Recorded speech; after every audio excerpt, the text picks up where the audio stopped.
اعوذ باللہ من الشیطان الرجیم، بسم اللہ الرحمن الرحیم۔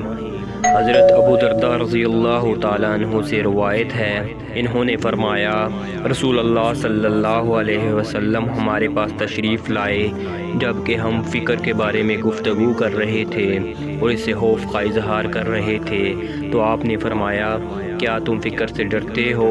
قسم ہے اس ذات کی جس کے ہاتھ میں میری جان ہے، تم پر دنیا اتنی زیادہ برسا دی جائے گی حتیٰ کہ کسی کے دل کو اس کے سوا کوئی چیز مائل نہیں کرے گی، ہر شخص اس کی طرف متوجہ ہو جائے گا۔ اللہ کی قسم، میں تمہیں روشن چاند کی رات جیسی شریعت پر چھوڑ رہا ہوں جس کے رات اور دن برابر ہیں۔ حضرت ابو درداء رضی اللہ تعالیٰ عنہ نے فرمایا اللہ کی قسم، رسول اللہ صلی اللہ علیہ وسلم نے سچ فرمایا، واللہ آپ ہمیں ایسی روشن شریعت پر چھوڑ کر تشریف لے گئے جس کے رات اور دن برابر ہیں۔ سنن ابن ماجہ، حدیث نمبر 5۔